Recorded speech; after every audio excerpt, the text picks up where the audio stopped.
All right, hello and welcome to Adventures Among Ideas. So I've talked before about three different kinds of knowledge that literature can provide us, which are relevant to the world outside of literature. And I mean we can interpret literature in at least three different ways in order to get non-literary knowledge from it.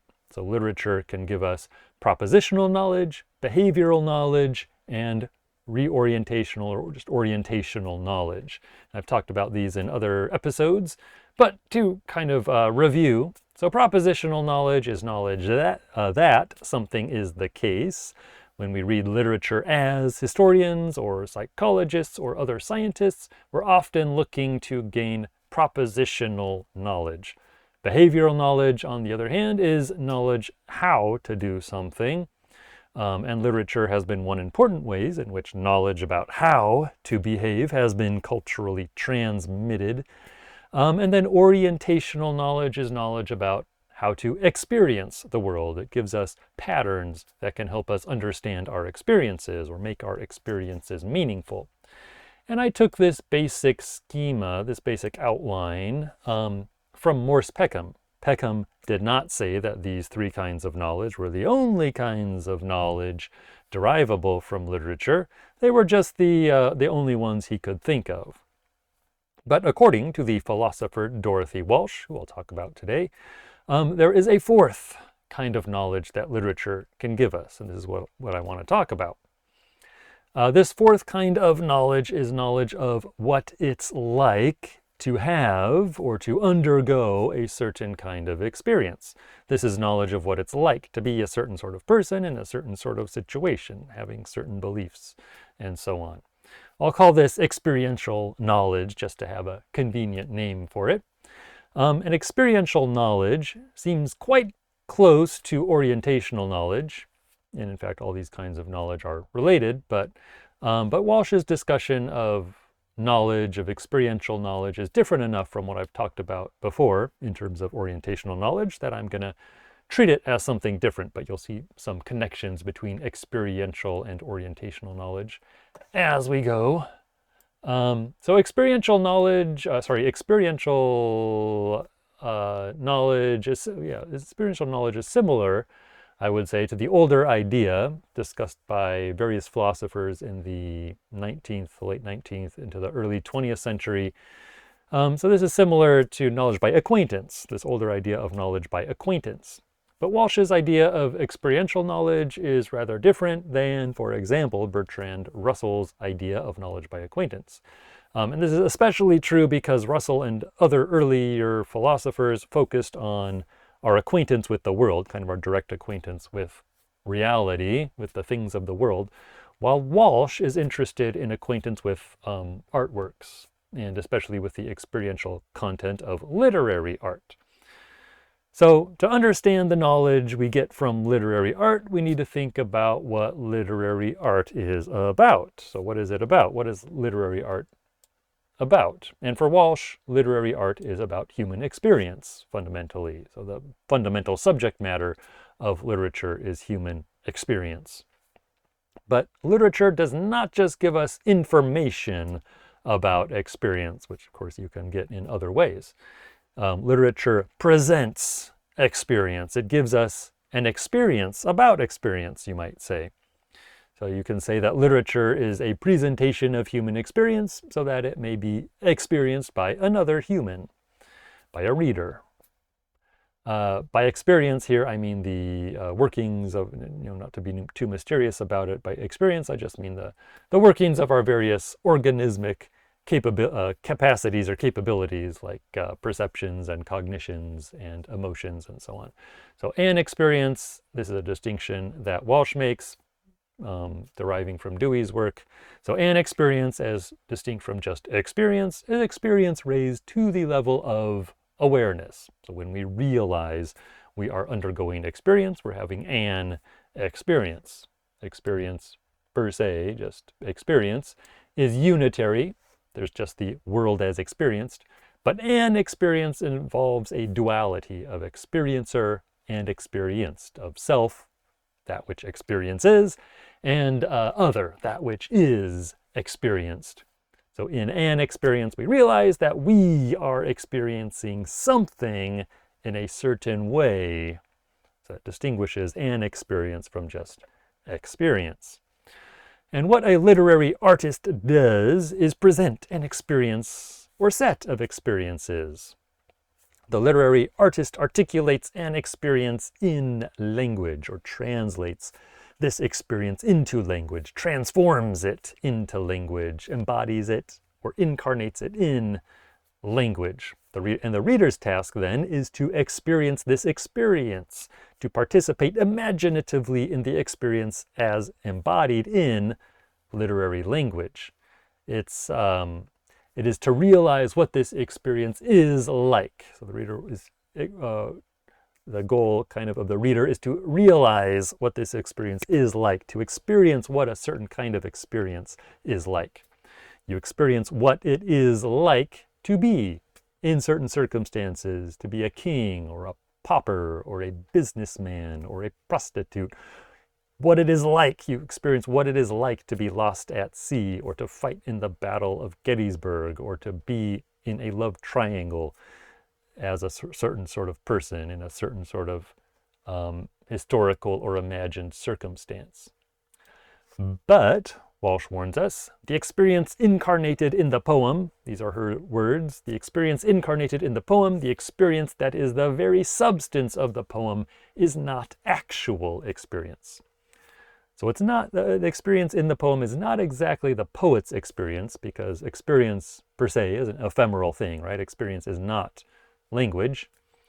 It could be, in a certain way, a record of the poet's experience, but literature is not in any simple way supposed to be an accurate record of a particular person's actual experience, right? And anyway, even if it was, how could we know whether or not a poem is an accurate representation of someone's actual experience? Since we didn't have the actual experience, how do we know whether it's accurate or not, even if it's intended to be accurate? So this is kind of a, not that relevant whether it's an accurate representation of someone's actual experience. So, but because of all this, Walsh calls the kind of experience incarnated in literature virtual experience. This is this term virtual experience she borrows from Suzanne Langer.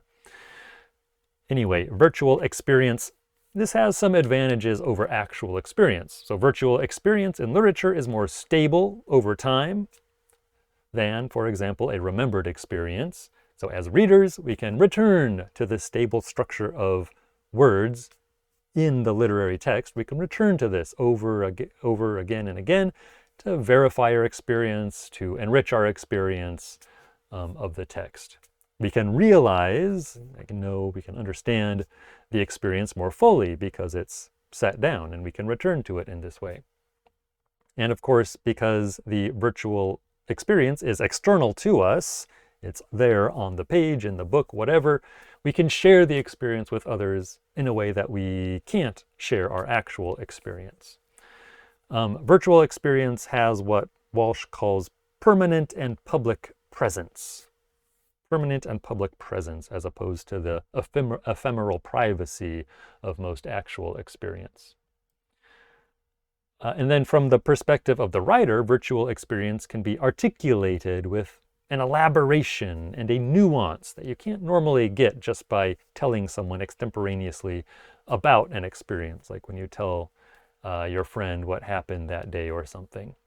The very process of trying to write an experience down in a kind of literary form, in a dramatic form, can lead you to notice aspects of it that you wouldn't otherwise have noticed. The author Ralph Ellison has written about one of his stories that it was in the attempt to convert experience into fiction that I discovered that the story's implicit drama was far more complex than I had assumed. So it's through writing it down that he realized, trying to write it down, trying to put it into fiction, that he realized it was more complex than he thought at first. The attempt to put experience into a permanent verbal structure that can be experienced by someone else teaches you how complex actual experience really is. And I think great writers are able to pack more of this complexity into the written form than kind of normal people. And because we're dealing with writing, the language used to express the experience can be shaped and refined over days or years or decades into something more intricately and carefully structured than what actual experience can give us. And now we need to say something more about what this knowledge of experience is. What does it come to? I've used this phrase, which Walsh uses, of knowing what it's like. When we undergo an experience and are aware of undergoing it, we know what it is like to undergo it. This is one common way we have of using the word know, as Walsh points out. So we know what it's like to have a headache, or we know what it's like to lose a contest we really wanted to win, and so on. Like all these different kinds of experiences that we have in our kind of normal life, we know what they are like. But I think these are cases of knowledge in the sense that they're relational. So we know what an experience is like to the extent that we can compare and contrast it with other experiences. We may or may not be able to articulate experiential knowledge in words. So we may not be able to really say what it's like. But we can compare it with other experiences we've had, with other sequences of perceptions, feelings, etc. We don't necessarily need language to do this. We may have trouble expressing all of this in speech, and I think this is precisely, at least Walsh argues that this is precisely where literary art comes in. It gives us techniques whereby what it's like can be verbally expressed. And so Dostoevsky and Melville and Kafka and Woolf and others show us what it's like to live in certain kinds of worlds as certain kinds of people. And this, Walsh suggests, enriches our own real-life experience because it gives us a greater range of experience to draw on in interpreting our own experiences. And experiences which are, again, understood relationally as being like something and unlike something else. And in this way, experiential knowledge also seems to blend into orientational knowledge, in which orientational knowledge is when you apply a literary pattern analogically to your own life. And it kind of orients you in a world of meaning. So knowledge is usually understood to be something true. If I know that 2 + 2 is 4, I believe it is true that if you add 2 things to 2 more things, you'll end up with 4 things, right? I think this is a true thing that happens, a true thing about the world. Does this kind of thing apply to literary knowledge? If literary knowledge is a matter of realization, of knowing what something is like, is there such a thing as true and false literary knowledge? And this is an interesting question, I think. And it turns out that there is more than one kind of truth that we have to disentangle here to understand this question, to answer this question. So earlier I mentioned some different kinds of knowledge, and there seem to be different theories of truth, different kinds of truth that go with them. So with propositional knowledge, like 2 + 2 is 4, for example, we are generally looking for correspondences between propositions and states of affairs. If I say, to take another famous example, if I say the snow is white, this is true if the snow is actually verifiably, evidentially white, right? I can go look at it. We can compare our perceptions, whatever. So that's propositional knowledge. With behavioral knowledge, we're looking for the appropriateness or the adequacy or effectiveness or maybe utility of some behavior with respect to some situation. So is the behavior useful in this situation? Is it appropriate? Is it effective? Is a more pragmatic theory of truth. With orientational knowledge, we're looking for something like the coherence or the elegance of an orientation to reality, of an explanation of reality. These kind of things, orientation and explanation, are related ideas. So when we're looking at this kind of orientational knowledge, we ask, do the pieces fit together nicely? Does it hang together? Is it logical? All right, so you may have heard of the coherence theory of truth. All right, so what about the experiential knowledge that Walsh writes about, this 4th kind of knowledge that I've been discussing? So Walsh suggests that the truth of such experiential knowledge can be interpreted in terms of authenticity or inauthenticity. So life experience, she writes, can be more or less authentic and genuine, or more or less contrived and faked. We can be open and honest about the kind of experience we're having, or we can deceive ourselves about the kind of experience we're having.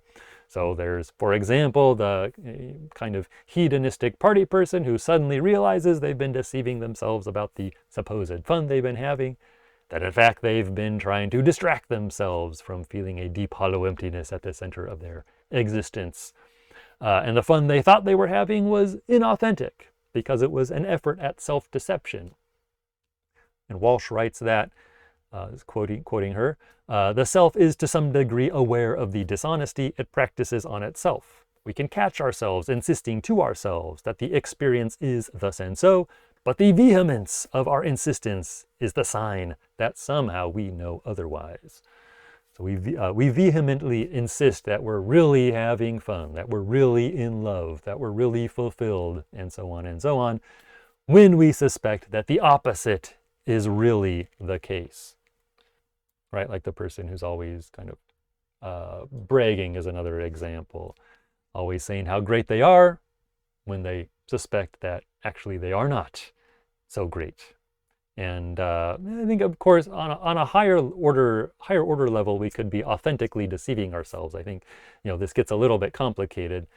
So you could be authentically experiencing self-deception, I think. So even in these kinds of self-deception experiences, there's an authentic level and then an inauthentic level. So our first order experience might be inauthentic, but our second order experience, if we become aware of it, I suppose, is, to the extent that we're aware of it, maybe is authentic. We can authentically be undergoing self-deception.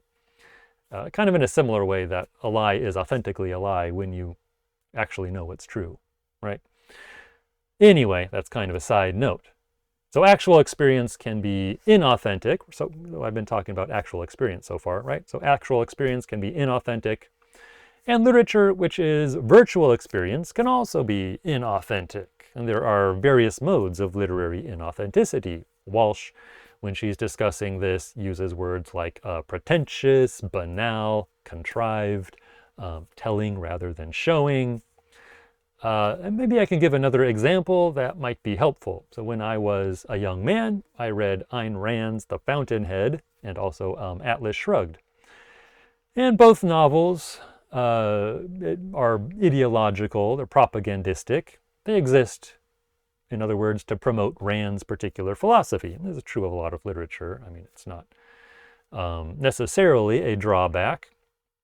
But it has been 20 years since I've read either of these, but in my memory at least, I found The Fountainhead to be relatively more authentic as a literary experience than Atlas Shrugged.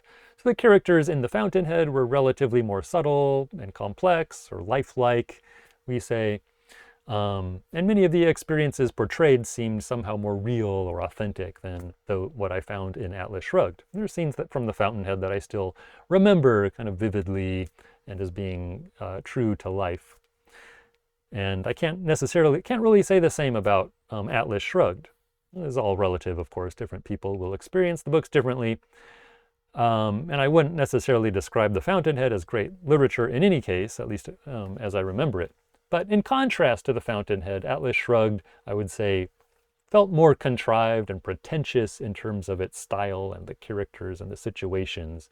So there's a lot of what seemed to me at the time to be pretentious attempts at literary description. The characters often seem more like empty vessels for ideologies, more black and white rather than shades of gray. There was a lot of telling rather than showing. There's this famously long speech by John Galt, one of the characters, which goes on for lots and lots and lots of pages. Some of the situations felt really contrived and almost cartoonish, especially at the end. There's these kind of potboiler action scenes with shootouts and pirates flying through windows and that sort of thing. So Atlas Shrugged seemed to me more inauthentic as literature, though you can argue about whether it's an entertaining vehicle for philosophy. Perhaps I would change my mind about these books if I read them again today, But my point is, but that's not really my point. My point is that we want literature as a conveyor of experiential knowledge to ring true to our experience, even though it's might not be true, even though we might not necessarily believe, it might not, align with what we actually believe or what we think is realistically possible. So we can agree with the beliefs and values expressed in a text and also find it inauthentic, right? So to kind of flip it, right? You can agree with an author's philosophical position and still find the work to be an inauthentic expression. On the other hand, you may disagree with the beliefs and values expressed in a work and still find it an authentic expression of experience. So we may not agree with Raskolnikov in Crime and Punishment, that without God everything is permitted, but we can find the virtual experience that leads to and follows from Raskolnikov's belief to be authentic. Even if we disagree, we can find Raskolnikov's experience to be true to life in some way. It can ring true for us. And because Dostoevsky is a skilled literary artist, we are able to say to ourselves things like, this is truly how things might be. This is what things really could be like. This is how someone would really feel or could really feel and act in this circumstance. And likewise, we recognize that a salesman suddenly turning into a giant insect, and here I'm referring to Kafka's The Metamorphosis, we recognize that this is not likely to really happen to anyone, but the virtual experience of it that Kafka articulated, it strikes us as authentic. It's what the experience really could be like if it really happened, with this uncanny mix of humor and terror. And the virtual experience presented by the story can even enrich our actual experience by serving as what Eliseo Vivas called a constitutive symbol, a symbol by means of which we understand our own experience. Again, this gets back to orientational knowledge. And in this case, our own metamorphoses, our changes over the course of our lives, how we experience these and how these are reacted to by the people in our lives. We can kind of see this, understand this through texts like Kafka's The Metamorphosis. So, to get back to our big question here, does literature provide knowledge? Literature, as Walsh says, is a presentation of ourselves to ourselves. Literature gives us knowledge in the sense that participating in a literary presentation of experience, living through a literary experience, this gives us a sense of what experience is like, or was like, or could be like. Literature gives us a sense of the experiential value of beliefs, or what it means to, what it would mean or to be like to have certain ideas or beliefs, or to be in certain situations. And in this way, literature reveals to us possibilities and subtleties of experience that we probably cannot really find out about in any other way. Because actual experience, right, is so fleeting, it's very subjective, but also because our possibilities for actual experience are more or less limited, right? Everyone's experience is limited in some way.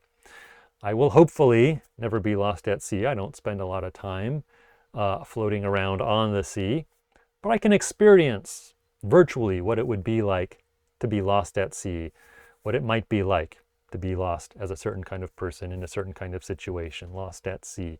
I can do this by means of literature.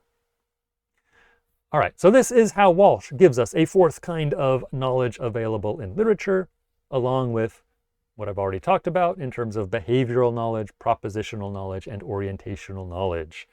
All right, and that is all I have for today. So thanks for listening. Have a good one.